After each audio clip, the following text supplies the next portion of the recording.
Welcome back. Today we cover abstract classes. An abstract class is one that you can't instantiate. It's like a combination of inheritance and interfaces, and it's the last principle of object-oriented programming, abstraction. Why would you want this? So a class, if you remember, is an outline for an object. An abstract class is an outline for a class. Basically, here are the rules for creating a class like this.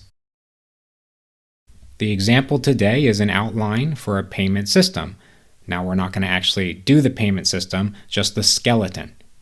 We're going to make an abstract class called payment that sets up the rules to create a new payment. Then you extend it and say new credit card payment, new Bitcoin payment, or new Venmo payment. Okay, let's start off by creating a new class. Right-click, new Java class. We're going to call it payment. And then up here, we're going to add the keyword abstract. We'll give it a single field, private double amount. Go ahead and generate your constructor. And then we're going to add a single abstract method. So abstract void process payment.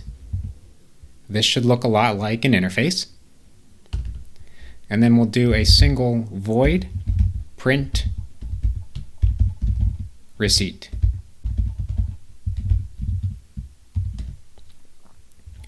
And we'll just print out payment of this many dollars plus amount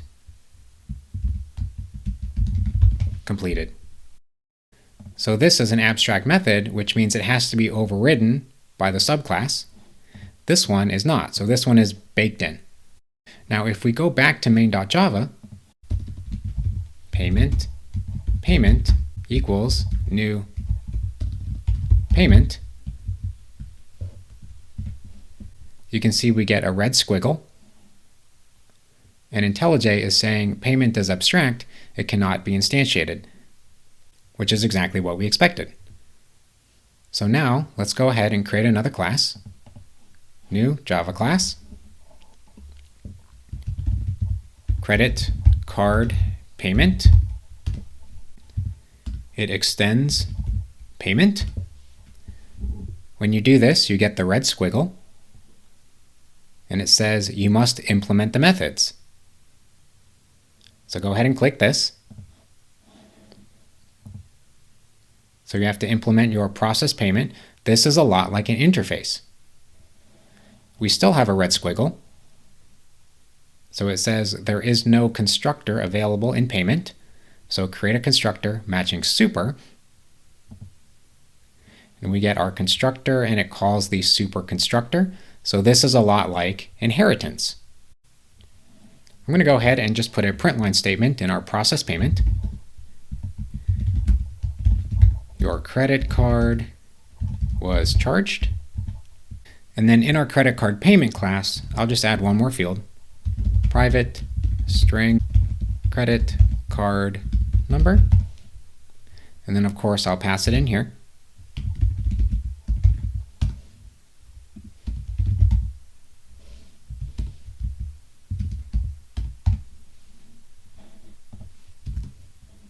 And then I'll go ahead and generate my getters and setters.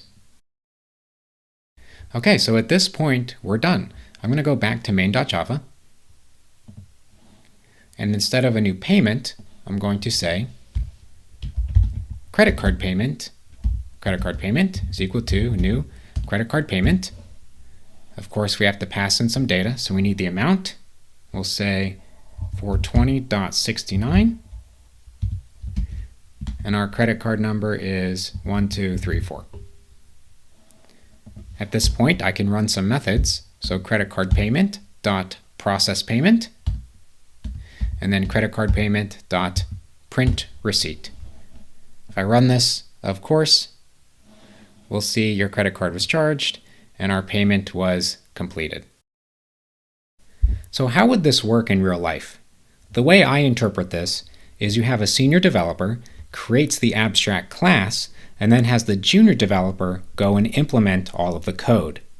The abstract class puts in a bunch of guardrails that we just saw, so it's harder for the junior dev to screw it up.